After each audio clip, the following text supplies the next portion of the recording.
Now I've got to ask you, because obviously Amy wrote the script, but you're dealing with a character who is at times almost hateable. Yeah. And it's you don't root for her a lot of times. Sure. How tricky is that as a filmmaker? It is tricky. I mean, we had to figure out, how unlikable can she be? What's too far? When will it be impossible to win the crowd back?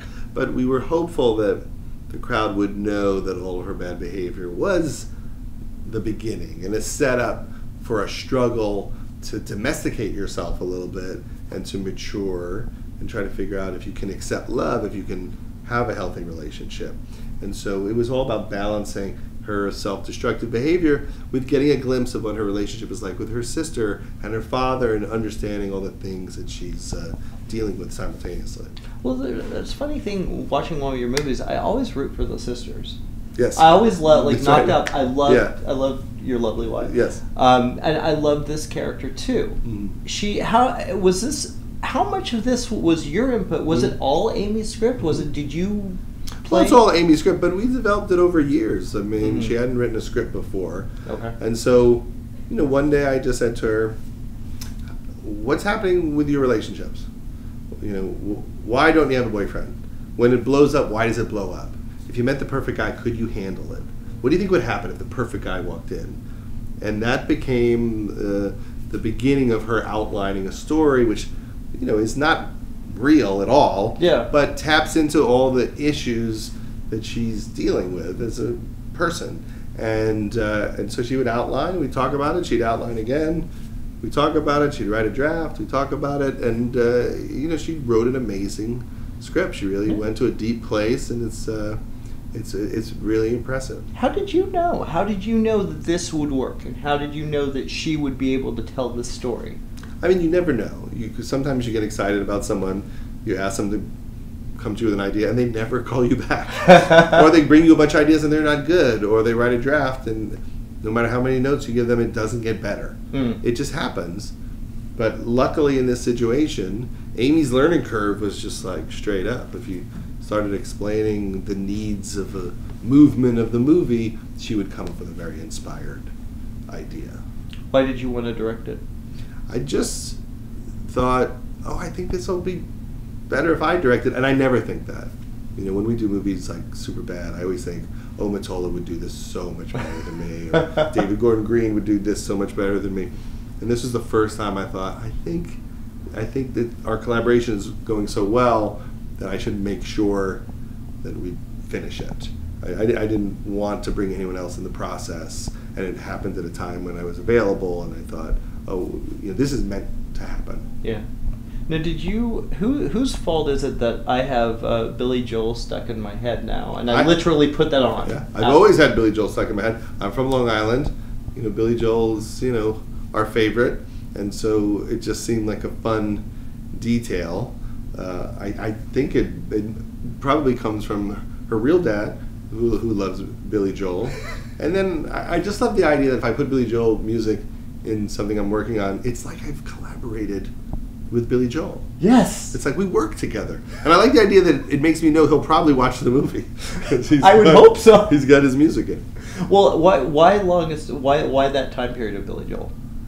That's just the time period that I was Uptown in Girl. high school and listening to all of those songs. But Billy Joel hasn't recorded new albums in a very long time. So that's true. So that's kind of near the end of Billy Joel's original recording period anyway. How much does music play a part in what the project? How early do you start thinking about it? Because it's always an important part in your films. Yeah, it's always in my head. Sometimes I know the sound before we start. When we did Knocked Up, there were a few Loudon Wainwright songs. I thought, that's the melody of this movie. And the same thing with This Is 40. There was just a sound that Ryan Adams, Ryan Adams music, and John Bryan scored it and used a lot of the Punch Brothers on the recording of it. With this movie, I wasn't so sure till post what the sound was, and John Bryan just wrote a beautiful score, but I didn't have a sense. I was listening to the band Television a lot, and that was the only thought I had in my head was maybe there's a little television sound in here. talk about working with Amy. I've seen the show. I've seen her show, and it's really a lot of fun. Was she a little terrified to kind of carry a film like this? I'm not sure, because she puts on a brave face. You know, she works hard and heads in, and obviously the whole process is exciting, and she has a great attitude about it. But if she had terror, she doesn't really reveal it to me.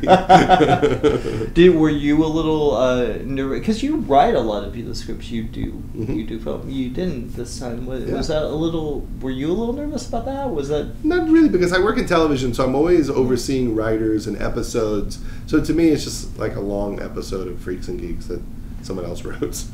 I don't see it as something that I haven't done a lot of. I mean, actually, it's something that I've just done an enormous amount of. And I like to help people figure out how to execute their visions, how to, you know, get it on the screen and not be watered down, and to give them all the tools they need to have it be what they want it to be. Yeah. So it's fun for me. I like the fact that it does feel right at home in your directing. You know, it's a very emotional. It's very different from a lot of, I would say, broader, bigger, you know, comedies. Yeah. It's almost like you're watching a drama that happens to be very funny. Yes. Is that something that you've always subscribed to? Who were your influences? I've always looked at. Can't believe I've never asked you that. Yeah, you probably have. But I've always liked Barry Levinson and James Brooks and Cameron Crowe and Shandling. I mean, those are probably the primary people. Swingers was a big movie, and Clerks was a big movie. Yeah. Something about Mary. So it's always a big soup of all these things that I loved. I liked Hal Ashby. I loved the Robert Altman style. I love a little touch of Cassavetes in these movies. Yeah. And it's just trying to serve these characters and the story, and figuring out what the balance of comedy to drama is. But I do look at them as dramas with comedy. I don't start with a comedic idea.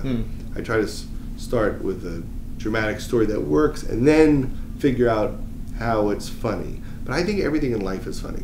I think any life accurately portrayed is a comedy, in my head. No, I think I agree with that, and I think there's moments here that honestly, there's a couple of moments in the film that actually got me kind of teary-eyed, made me very emotional. Sure. It's almost hard to watch. Yeah, because you know people like that. Oh, absolutely, and people self-sabotage themselves, and people really struggle to be happy, struggle to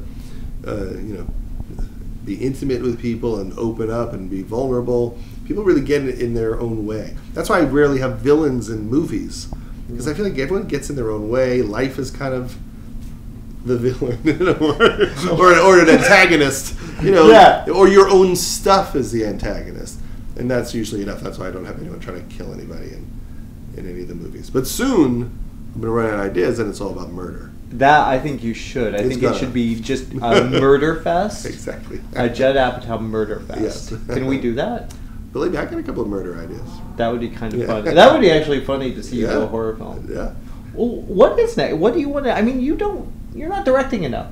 You got to do more. Yeah. What's next for you? Yeah, I mean, directing just takes so much time. Yeah. I have kids, and so it's not something I can even be doing constantly, because it's just all consuming. So I usually do it. Now it's been like every 3 years I make a movie. Yeah. Maybe that could speed up. I'm not sure. And I'm not sure what to do next. I have some ideas, but I kind of have to start thinking about it as soon as this movie is out, promoted. I have to lock into what the next one would be. Now, with this coming so soon, and you had a great, it's already generating a ton of buzz. How do you feel? How do you feel when it finally is released? Is it easy for you to separate yourself from it and just let it go and let the audience judge or whatever? It depends. I mean, some movies are easier than others. Sometimes you put out a movie and it's not meant to be the most crowd-pleasing thing in the world, and so that the reaction is going to be all over the place because you're trying to be provocative. With other movies, it's meant to be super crowd-pleasing, and the experience is a little bit easier because you're just kind of purely trying to make people happy for the most part. And usually I'm in the middle of something else when a movie comes out, and so I'm a little distracted. And sometimes if it goes well, I miss it. Like when 40-Year-Old Virgin came out, I was working on Talladega Nights down south, and I wasn't even home when it came out. Just like in my trailer, they're like, it did well. I'm like, great. And I wasn't around. I am around a bit for this movie, so I'm going to try to enjoy it if it does well. It seems like there's a lot of excitement for it, and I think that people will respond to it because it seems like is it the year of the woman? I don't know. It should always be the year of the woman. Right? I keep saying to people, there needs to be more movies for women and about women because I hear they're more than half of the earth. Yes. So it doesn't make any sense that there aren't like tons of movies like these. But I feel like it's growing, and what's most important is that some 15-year-old says, I want to go to film school because I saw Amy Schumer's movie or I watched Lena Dunham's work, and that we get a whole new generation of people that way.